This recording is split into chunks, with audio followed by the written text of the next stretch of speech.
All right, well, good day, everyone. Welcome to this CoachNet webinar on First Steps for Planting a Missional Church, and this is the third part of a series of webinars that Gary Rohrmeyer is presenting for us. This webinar is going to be about an hour long, and so we thank you for taking time out of your afternoon to join us. My name is John Van Bruggen. I am your host for this event, and I want to, before we get too much further down the road, I want to point you to the chat feature on the right side of your screen.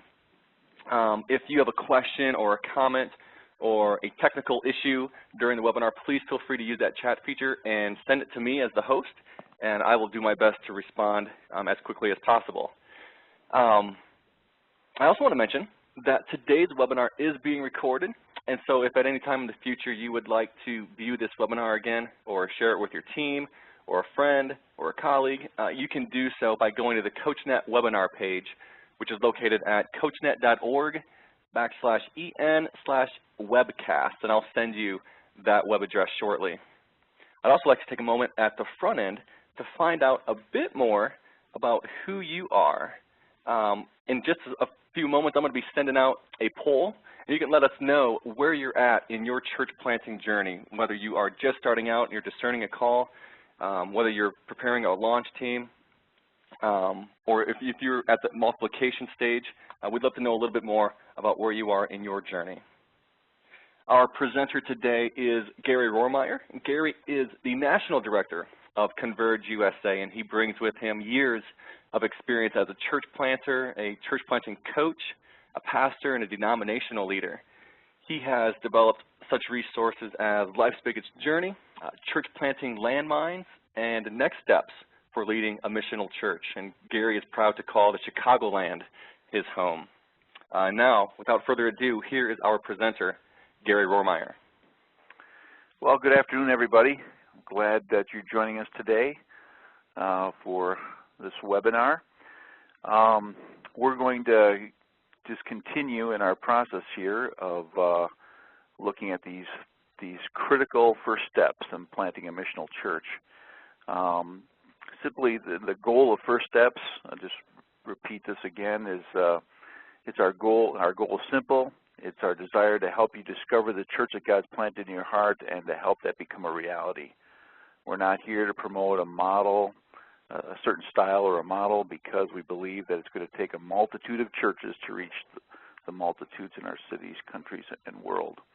And so that's really the goal, is that we believe that every church planter who is called of God has a dream that's been planted in their heart by God to see a new expression of God's church planted and birthed in our world. Here's just an overview of the whole First Steps process, the stages of a church plant. Here's some of the, what I'd say, some of the biblical foundations for church planting. These three key theological concepts: the glory of God, the mission of God, and the kingdom of God, which we looked at in our initial webinar. And then there's the First Steps, which is there are about 6 stages in the First Steps of planting a missional church, as we call it, kind of the introduction to church planting. Stage 1 is relating with God and others. It's having a good spiritual foundation and recruiting others around you to support you in prayer and also financially. The second stage, which we're going to tackle today, is networking and gathering. So what do you do after you've raised your money, once you get on site to where you're planting your church? What do you do in those initial days? What do you do before you even have any type of gatherings going on? That's what we're going to cover today. The next stage after that is building a launch team, which we'll talk about in December, and then designing your strategies and your initial strategies and services. What are those services going to look like, and then launching your public services. And then the 6th stage in the First Steps process is what we call establishing the new community and its initial ministries. And then we developed a material called Next Steps, which is really how to lead and grow the missional church and to lead it into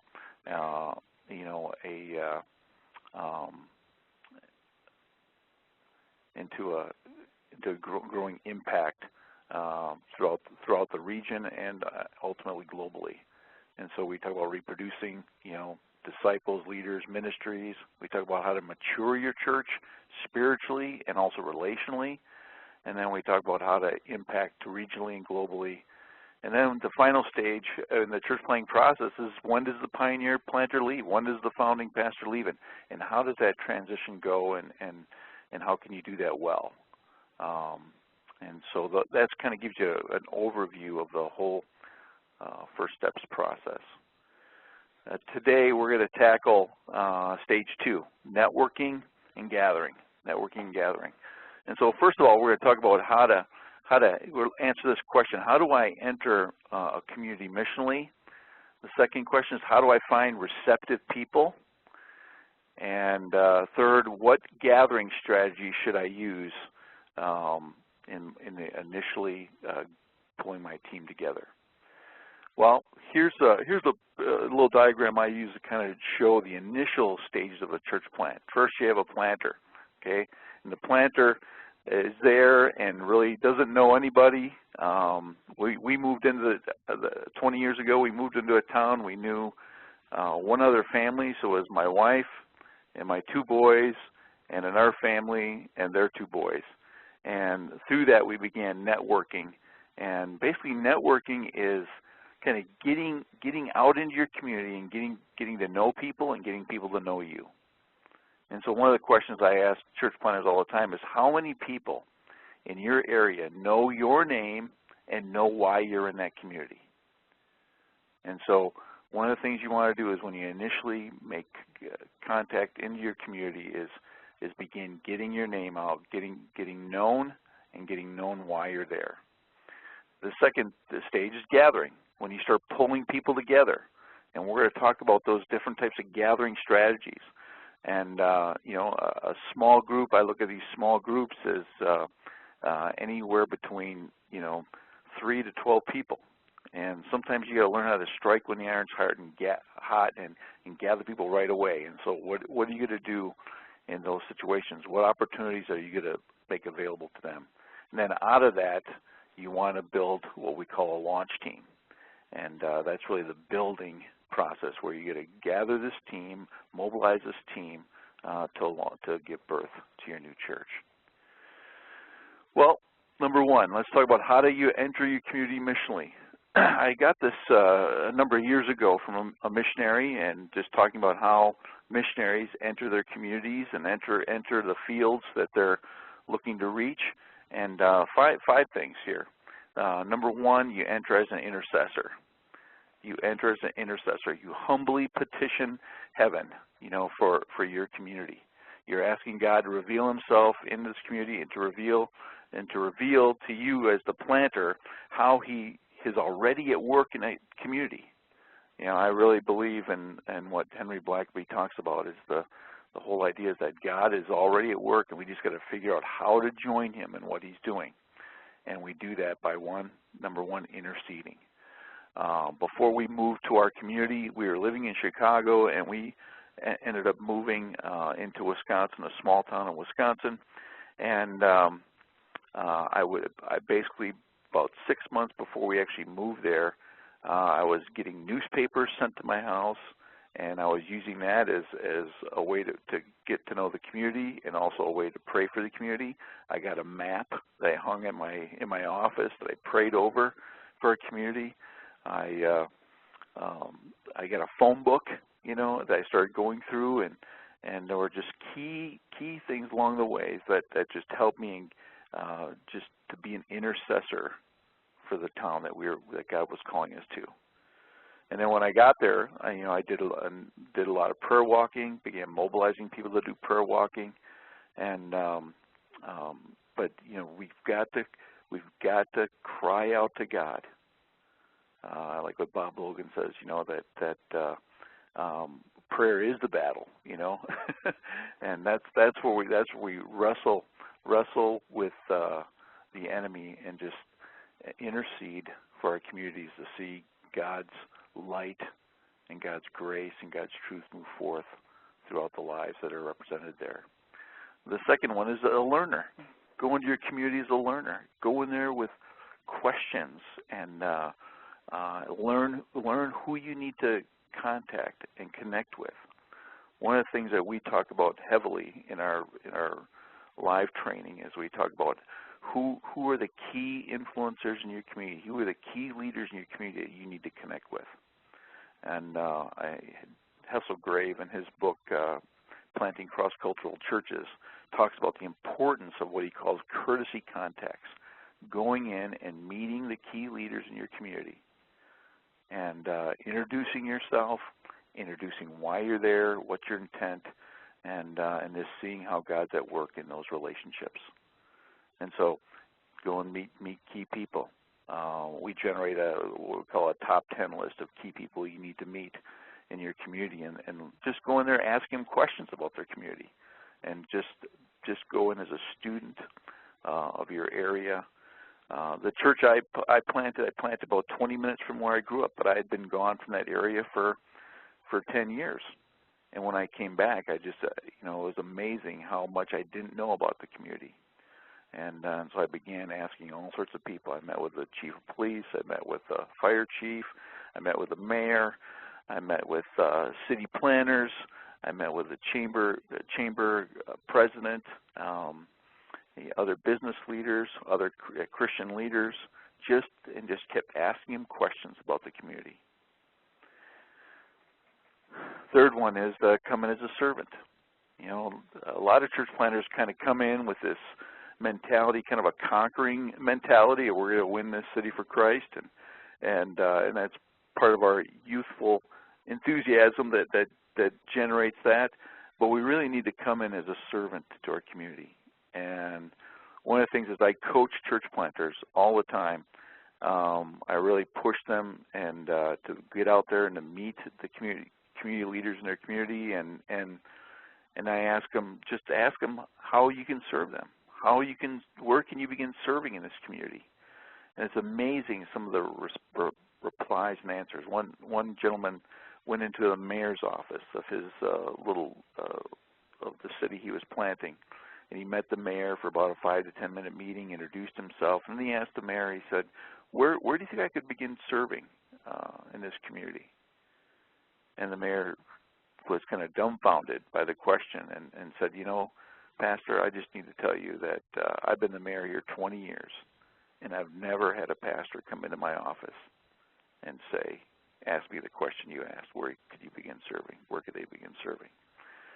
So we need to come in as that servant, and we need to help change and shape the mentality of the city towards the body of Christ. And a lot of cities look at churches as takers, and going in with a servant's heart and servant spirit can show that we're not takers. We want to be givers in our community. The fourth one is enter as a friend or an ally. Learn how to develop friendships, key friendships, and partnerships with people. Some people might never come and be a part of your church, but they will be people who will speak positively about your church. One of the principles we talk about over and over again is this little mantra. It says, we need to get positive, we need to get powerful people to say positive things about us.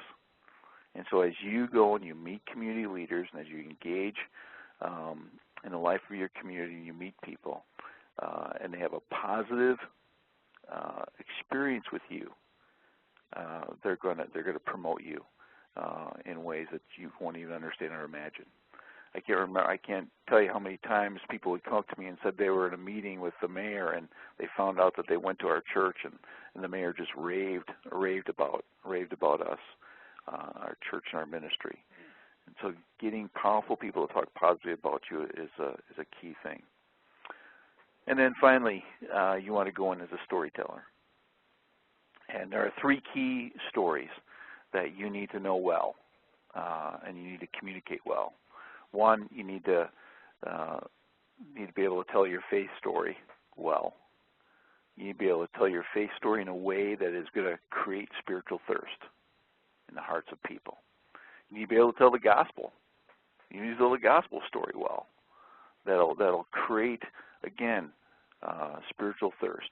And then the last story you need to tell well is the story about why has God called you to plant this church and what's this church going to look like. And so can you do a vision cast? Can you cast a vision of your church in 1 minute when you meet, say you walk into the mayor's office, he goes, well, tell me what your church is all about. Can you cast a vision for your church in a way that's going to create thirst in that community leader's heart and mind and may lead to a spiritual conversation? And so learn how to tell those stories well. Be a good storyteller. Here's one of my classic story of a young church planter who moved into his town. Darren Shesky is one of the church planters I coached, and he did what we call a parachute drop pioneer church plant in Fishers, Indiana. And he moved to town, didn't know anybody. I had at least one family that was committed to being a part of our new church, and Darren didn't have anybody. And so Darren came into town, joined immediately joined the Chamber of Commerce, and within a couple of weeks, well, actually, the Chamber asked him. He asked where he could begin serving in the Chamber of Commerce, and they said, well, we're forming this business and government relations committee. Would you like to be a part of that? And so, boom, he joined it, and immediately he got connected with all the key business leaders and government leaders in his community. Well, Darren was there with his family and began networking like crazy. And then about 6 months into it, he hit what I call he hit the wall. You know, a lot of pioneer church planters, you got to push yourself out to meet people, and that can be a draining experience. And so Darren was pushing himself and meeting people, and he was seeing people come to Christ and gathering them in different groups. But what happened here is that he got the call, and then he hit the wall. And he sent me this picture because he said about 6 months into it, he said, man, this isn't going the way I thought. I mean, I'm making great contacts, but nothing's happening yet, and this is a lot slower and tougher than I thought it was. And he had a God moment in this closet, and this was his little makeshift office in his little apartment that he rented. And basically, him and God did business there, and he had a breakthrough, and basically he said he had some money saved because he had sold a house in Philadelphia where he was from, and he finally decided, you know what, I'm gonna just dig in. I'm gonna burn the ships. I'm gonna buy a house. I'm gonna make a commitment here, and if I fail, I'm gonna fail gloriously. And you know, he was kind of at a low point, and he sent me this picture, and he said, you know, Gary, I realized at that time that I was just an unemployed guy in a closet. But he had that breakthrough moment, and he came and they bought a house. And one of the things that he did is after they moved into their new house, they had an open house. They basically had everybody he had networked with. He wrote them all invitations saying we're having an open house on Sunday afternoon, and about 60 people came to that open house that Sunday. And he had little invitations saying he was starting a Bible study the next Sunday, and out of that about 20 people came, and that's where his church got started. But the interesting thing is that here he was, a young 29-year-old church planter who just started networking, didn't know anybody. And because of his networking skills, because he got his name out there, began serving people, loving people, what happened was that he was invited about 9 months after he'd moved to that community, and he was invited by the majority leader of the state House of Representatives to open the new session in prayer. Now, I'll never forget that day because he called me on the steps of the Capitol building in Bloomington, Indiana, and he called me and he said, Gary, you won't believe it. You won't believe it. He said, I just opened the House of Representatives new session with prayer, and all these politicians wanted to get their picture taken with me. And one after another, he said there were like 10 people lined up to get their picture taken with him.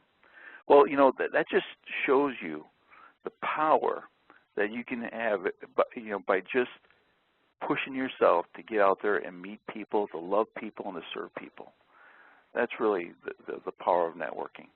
Now, Darren's been there almost 10 years, and it is amazing that he is a key player in his community. He was just actually voted Rotarian of the Year for his community because he is so committed to serving in the life of his community.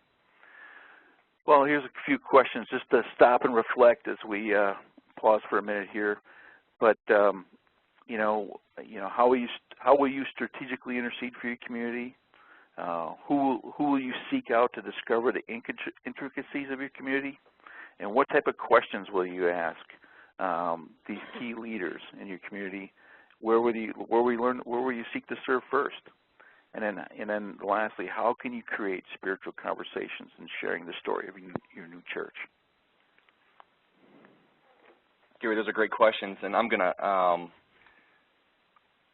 load up a poll here as well around those 5 areas that you discussed in terms of ways we can engage in our community.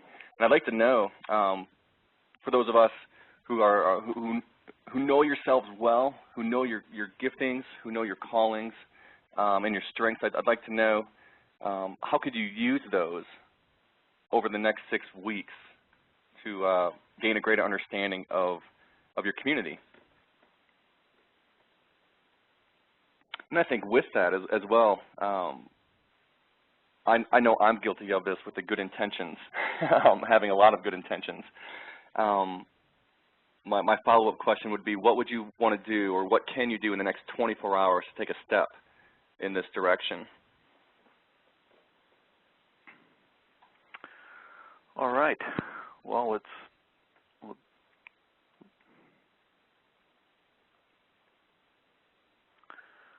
move on to the next question. How do you find receptive people?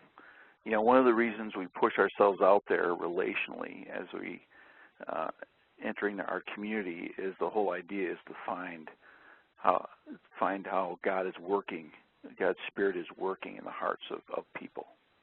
And I believe that if you've received a call to plant a church in a certain community, I believe that is really your call as a response to someone praying.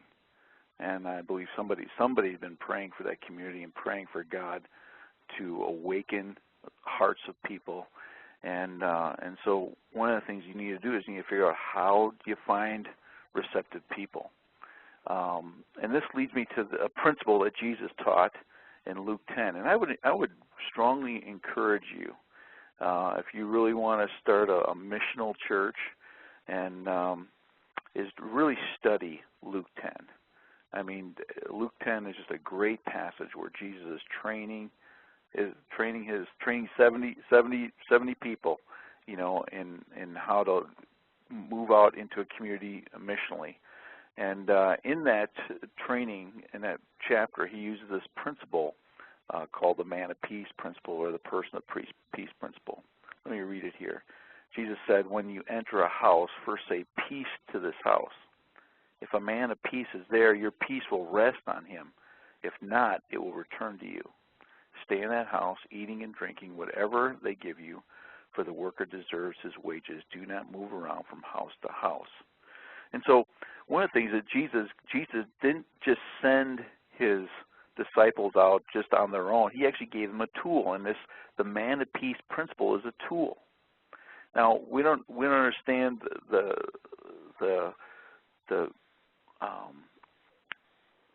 completeness of this, but there was something unique about this statement, peace to this house. Now, it was a normal greeting, but what made this normal greeting actually more supernatural in a sense was that these were people who were sent out with a message of peace. They were sent out by the Prince of Peace, and they were sent out to present the peace of God to people. And God was at work, and they were somehow, in the way people responded to this greeting, indicated if they were spiritually receptive or not. And Jesus said, if you find somebody who is, who is spiritually receptive, what does he say? He says, don't move around. stay with that person, focus on that person, develop that person, and work with them. Here's a couple just insights here. A man of peace, what do they look like? They're just not open to the gospel, but they receive the gospel freely. They are in a position of great influence over their family, friends, and within the community. They have the ability to introduce the church planter into their sphere of influence effectively, and they're also they're great bringers and includers of others into the life of the church. Well, how do you discover a person of peace? And what I've settled in my mind is that I had to figure out what was the peace to this house, statement or question or greeting that would help me assess where someone was spiritually. And so I tried many different things, many different questions, many different statements.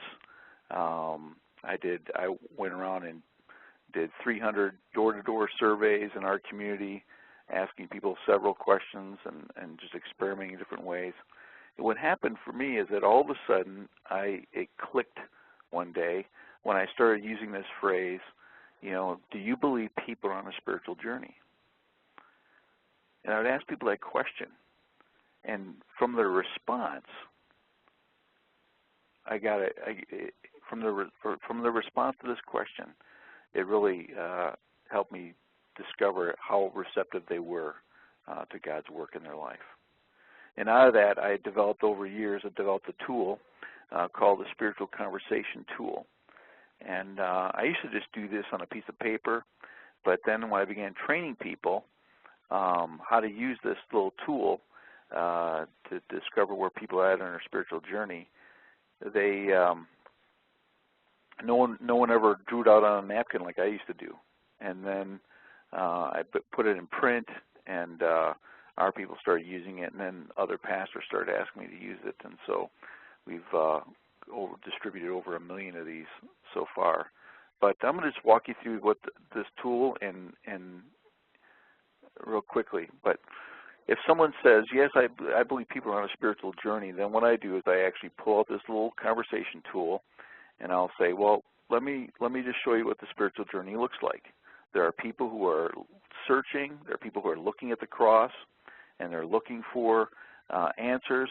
And some people on that searching side are really not interested.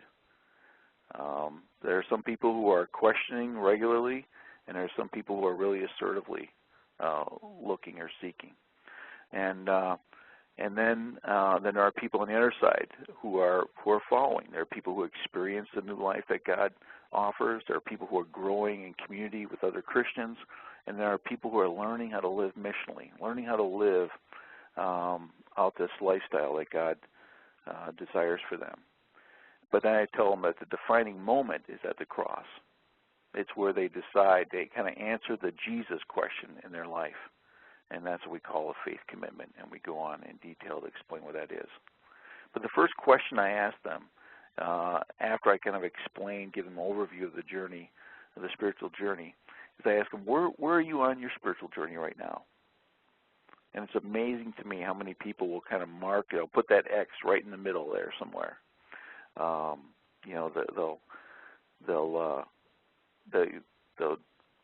There's always a middle ground that they're searching for, and I always say, well, that's good.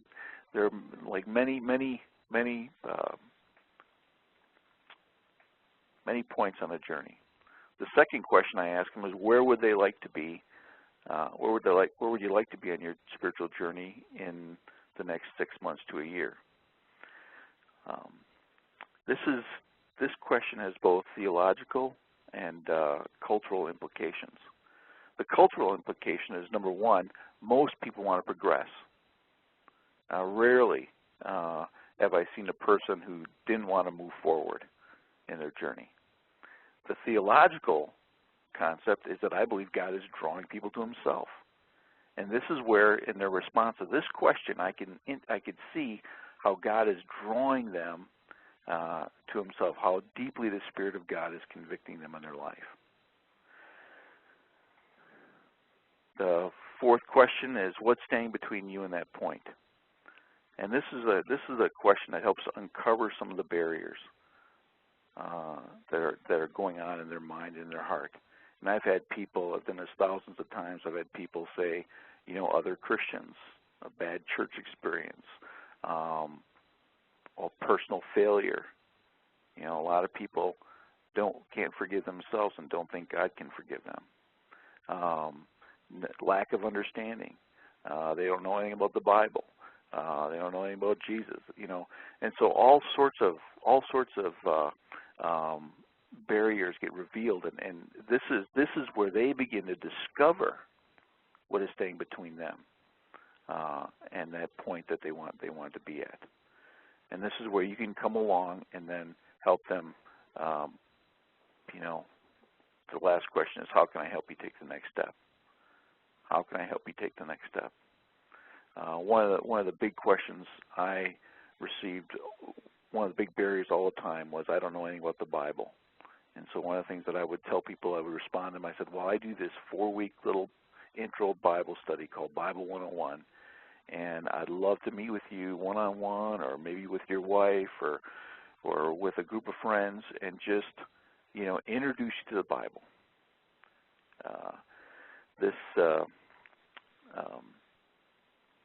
One of the things that happens is when a person has a positive regard for Scripture, it's amazing how a lot of the dominoes will kind of fall down, and a lot of the objections will fall down in their life, and they'll come to Christ pretty quickly after that.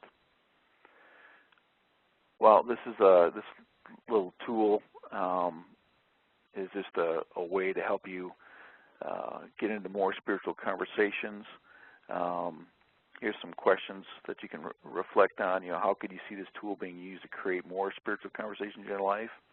How could you see it be used as a discipleship tool?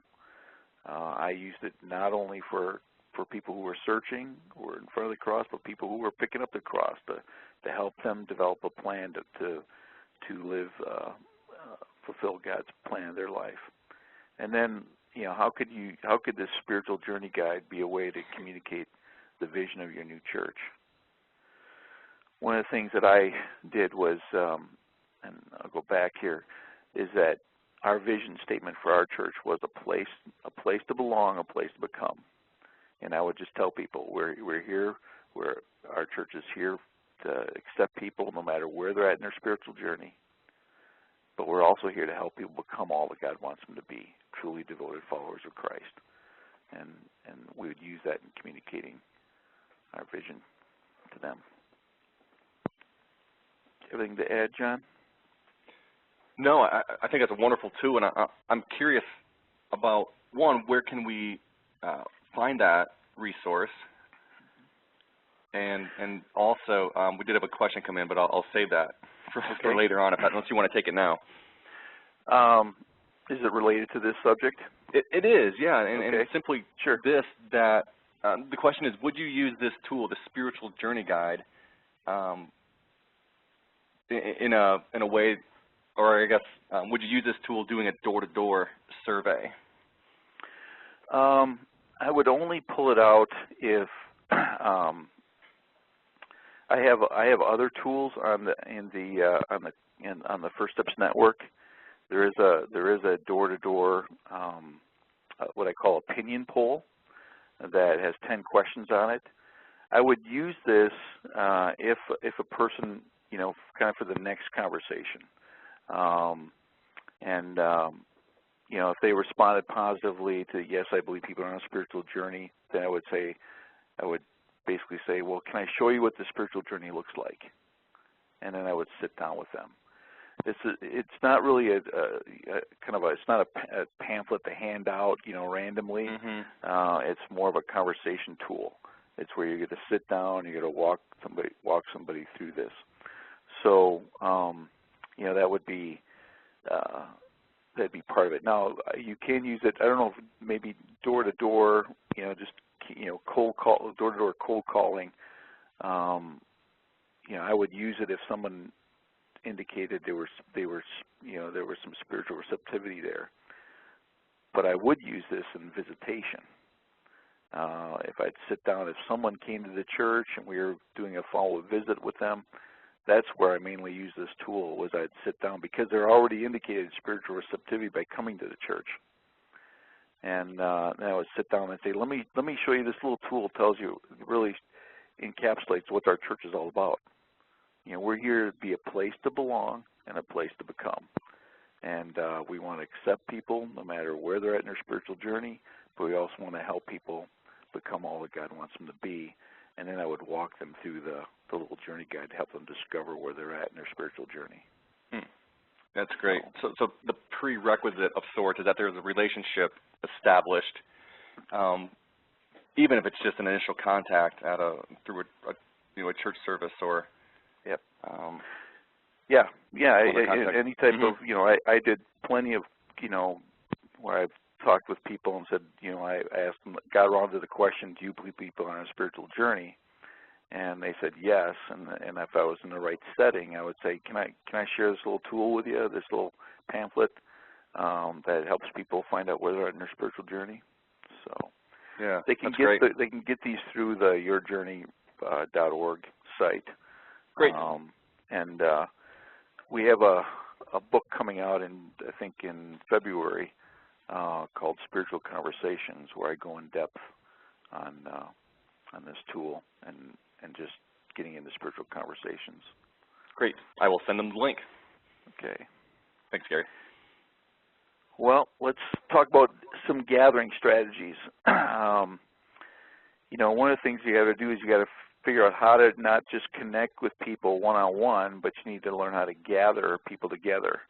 And now there are basically two types of the big principle in gathering people is what I call the principle of next steps. And so say you meet people who are questioning regularly, okay, that's where they indicate they're on their spiritual journey. What are you going to invite them to? What are you going to engage them in that next step? What would be the next step for the person who is really searching assertively? What will be that next step for that new committed Christian? What would be that next step for the person who's growing in community? And so you've got to figure out, after you meet somebody, what's going to be the next step in their life? What are you going to offer? There are two basic, here's just actually some resources that I developed over the years that we helped develop some lessons and materials that are downloadable through our website. But Bible 101 is a 4-week study on just introducing people to the Bible. Christianity 101 is a 4-week study introducing them to Jesus. Developing a Spiritual Foundation is really 10 lessons on basic discipleship. Biblical Values is 10 lessons on doctrine. And then Life and Ministry Skills, it's a study called Building a Life That Matters, that really is more deeper life issues, and really at the end of that you teach people how to disciple other people. And then we do a series on character issues for leaders. So those are just some resources that kind of show that. But there are two basic gathering strategies. There's one we call small groups, and then informational meetings. Now, depending on what type of church plant you're doing, small groups are basically, they would be, for example, I had one of my church planters met a guy, and he was his insurance agent, and he led him to Christ. And he said, I started meeting with him, and the guy said, yeah, I'd love to go through Bible 101 with you. And so him and his wife did that with this church planter. And so they met, the three of them met, and that was basically, his initial small group that he had there. But he had other groups going on, but that was, basically 3 or more is a small group. Between 3 to 12 people. It's going to be, small groups are going to probably be used more in a pioneering model. The focus is going to be on individual needs. The content of these groups are going to be about evangelism and discipleship. The sequence is where a person kind of enters into what we call a small group. They have that one-on-one contact with you, the planter, or somebody on your team. They enter into a small group. Then you invite them to what we call informational meetings, and then you invite them to be on your launch team. The longevity of these groups is that they're continual. They can keep going on through the life of the church, and the outcomes are more on the focus of reaching and teaching. Now, informational meetings, this is really used when you have a sponsoring church, a mother church, a parent church, or a church that's adopted you. And it's basically where you can go into a setting and you can instantly get 20 or more people to come to a meeting. This is the tool you want to use if you have that ability. And so the focus of these meetings are the new church's needs. Okay, the content of these meetings is going to be you casting vision and teaching your values. And then the sequence would be they would come to the informational meeting, then they'd be invited to the launch team meeting, and then they would move out into a small group. And longevity is these are really 1 or 2 meetings, or 2 or 3 meetings at the most. And the outcome is, again, recruiting and mobilizing people. So those are the 2 key strategies. Let me show you our diagram that kind of helps flesh this out a little bit. So you have a church planter who's networking in his community, and he's basically a pioneer church planter. I think I had 3 or 4 small groups going before we actually started building our launch team. And so basically you might have for that believer you find who has just moved to town with you, you might start a prayer meeting with them. One of my planters right now has got a prayer meeting in Chicago, and he is gathering people for morning prayer. Then you might have seeker groups going. As you find, people who are far from God, who might want to get into one of those what we call Bible 101s or Christianity 101 groups. And then you might have a leadership team that meets. So those are some of the initial gathering strategies until you can get up to the 20 plus people that you can invite to more of a kind of a teaching meeting, a training meeting, which we like to call a launch team. So that's how that looks. But if you're going to use the informational meetings, because you've got a church that's sponsoring you, like we just sent out a planter from the church I attend right now, and he basically left with about 40 to 50 people. And so he didn't use the small group gathering process. He used more of this model. He came in, networked, and then networked in the church and in the community, and then began developing. His gathering strategy was doing an initial launch team meeting where he had about 30 to 40 people on Sunday nights meeting as they planned, and now they're taking that group and deploying them out in the community. Here's just a timeline for if you're going to use the informational meeting strategy. And we've done this several times. Your first informational meeting could be 2 to 3 weeks after Easter with a large promotional push on Easter Sunday. And so the church that planted the church we attend that planted this daughter church just really promoted this, pushed this, and announced it, and had 2 to 3 weeks later had 30, 40 people come to their first informational meeting. Then they did a second one just a couple weeks later, and because of some people who couldn't come to the first one, basically the same content, just a second meeting. And then they began 2 weeks after that. They began meeting on Sunday nights as an official launch team capacity. And then throughout the summer, the launch team, teams, they either choose to meet weekly or meet every other week throughout the summer until the launch of the church. I like it when they basically meet every other week, and then on the week off, they actually do outreach events. That's some of the best ways to do that.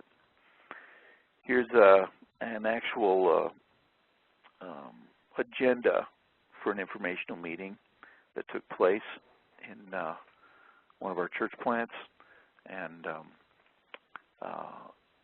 you can just see this. One of the key things is to do a survey at the end. This guy had 118 people at his first informational meeting. He was planting off of a large church, and so we did a survey that really indicated where people wanted to plug in and begin serving in the life of the church. So, and that can be found in the FirstSteps network. One of the things that I want to end with here is the whole idea that conversion growth can happen during the launch team development. And it's key. In our next webinar, we'll talk more in depth about how to do outreach during the launch team development phase. But one of the things that's happened in our movement of churches is that we're seeing more and more baptisms occur before they even have the launch of their public service, and that's so critical to get that evangelistic DNA set into the life of your church. And so, for my church plant, we baptized five people before we launched our new church, and Mark Savage here, I think they baptized 9 or 10. The record to date is for one of our church planters is a young man who baptized 33 people before he actually had his first public worship service. And that just communicates that, you know what, it's not just a big event on Sundays, that it's doing ministry, living missionally in your community, in your life, and outreach can happen without having that big service. All right. That's good stuff. Thanks, Gary. A couple questions have come in. And this one is actually one I think many people struggle with. Okay. It says, in Montana, and in many places, we encounter a summer slump. And so what would you recommend? You had mentioned, launching at Easter is sometimes an effective time to launch. For those who are anticipating a summer slump, what would you say to those who are in that situation? For the timeline, okay. Well, a couple things. We really want to, the best time to launch a church is really the fall, when things are getting started up again. That's the best time to launch a church. But a lot can happen in the summer, and I think there's the illusion that just because people are traveling, and attendance is down, that it's not going to be effective. And I just personally refuse to live the summer slump. We have seen in certain areas that actually, if you can keep your, if you can grow your church in the summer, and the more, if you put enough good energy into your summer, you'll see the impact of that going into the fall, where people are more regular in their attendance. But in some settings, people are more open. I live here in the Midwest in Chicago. When it gets cold, no one's outside talking. But in the summer, people are outside chatting with people in the neighborhood, walking around, and it is a great opportunity to reach people because people are more open to things in the summer. So getting involved in a lot of community activities, community events, getting your church visible, mobilizing your people to serve in the community with others can be very effective. Yeah, I think that highlights probably the core question that we can ask at any time of the year is, where are the people? Where are people gathering? And right. if it's wintertime, as you mentioned, Gary, in the Midwest, well, they're typically at home. And so, but they do have to go to the store. Many of them still hit up the local coffee shop. And like I said, in the summer times, they find those recreational spaces. And so oftentimes we ourselves have to shift, I have found, shift our own approaches into it's discerning where joining, people are at. you know, the key thing about networking is just it's joining what's going on in the community. Mm-hmm. It's not competing with the community, it's actually joining, and that's why we strongly recommend that church planter join some type of community service group. Yeah. And Rotary or Kiwanis or the Chamber of Commerce, some type of group that you can begin serving and really building relationships with, and it's amazing, you know, the opportunities you get when you just start, when you get involved. Yeah. And that's why, you know, I think pastors and church planners need to spend at least, well, in the networking phase, they need to spend about 70% of their time out there in the community. When they're just pastoring, when the church is up and running, that shifts to about 20% of their time involved in community leadership and service. Mm-hmm. Mm-hmm. How do you, because the pendulum swings sometimes way too far in that process, as obviously a church grows and the leader's time and attention is focused more on those within the church, how do you maintain a connection to the community through other people? What have you seen to be effective in that? Yeah, I think, you know, like one of my church planners, he said, you know, Gary, he said, I love the time where I spent all this time networking and building relationships in the community. But then when I launched the church, all of a sudden that time was cut drastically because now I have members to take care of and leaders to work with and new converts and all those good things that you want. But what I communicate to church planners and pastors is, you know, join something. You know, join your local chamber, join a subcommittee. You know, I mean, you know, these are volunteer organizations that you can be a part of, and you know, you don't just want to go to their main events, right? The way you make impact and build relationships is by joining, taking the next level of membership, just like you would want a person to do in your church. Yeah. And so you as a pastor need to say, hey, I'm going to join. Yeah, so, you know, a couple things I did. I liked playing basketball, so I played basketball twice a week at the local YMCA and built relationships up there. And out of that, I saw people come to Christ. I joined because our church was renting from the school district, I actually got involved on a volunteer level, on the school district level, on a couple of different committees that I was a part of there. I was involved in another group. Toastmasters was a speaking group that met a couple times a month. I got involved in that. And so these are things that when you join them, you make commitments. Yeah. And it forces you to get out there and be in the community, engaging in the community, and you know, and setting the example for your church and your leaders and your staff. Eventually, we had staff. I basically encouraged my staff to join something outside the church, so that you can be an influence. So. Yeah, so there's a modeling element to that, but also just a leadership element in terms of inviting people into that for themselves. Right. Yeah. A couple other questions have come in, and I know we're coming up on the hour, and we want to be respectful of everyone's time. So we'll try to tackle a couple more here. Okay. One question, this is a great question. Person says, I often feel like all of my relationships have an agenda on my part. How do I overcome that so that my relationships can be natural and not just agenda-driven? Yeah. Well, I think, you know, one, I think we need to embrace that we all have an agenda. And I think if you really love people and care for people and you want the best for them, you know, that's going to come across, and I don't think you have to think so much about the agenda, especially if you're, you know, building relationships with people outside your church. you know, you just, again, you love them as Jesus would love them, and be there for them. I just think that authenticity just needs to be there, and people will respect it.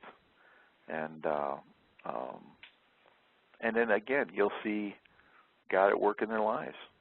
And I remember doing a Bible study, you know, with a bunch of people who were seeking, and not all those people came into the life of our church. But some of them did, and some of them went into other churches. And I get emails every once in a while from people from that group whose lives have been impacted with the gospel. And so that's where you need to have a kingdom perspective. So. Yeah, one of the phrases that has been helpful for us in our community, and it came out of this very tension that many of us sensed, and that is as we developed relationships with people and got to a place of vulnerability and just real honest conversation. And they would learn about what we were up to, and then obviously we'd learn more about them.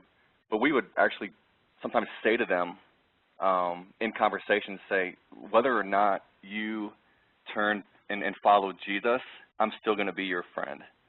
Yeah. And what happened is that broke down so many walls that people were no longer feeling offended when we talk about Jesus, because they knew that that's where we're coming from, and they knew that we would love them anyway, and that we wouldn't just bail on them. Right. I had a relationship with a business guy who was just down the I rented a little office space, and he was just down the hallway from me, and him and I got together every so often and chatted, and I was just waiting for the spiritual conversation to happen, and so every once in a while we'd get into a spiritual conversation. But then when I moved out of that office, I didn't see him for years. Well, when our church went to buy property, we went to the local village to get the permit, the building permits, and all that stuff. And guess who was on the board for that village board? That businessman who remembered me and was very favorably disposed to us.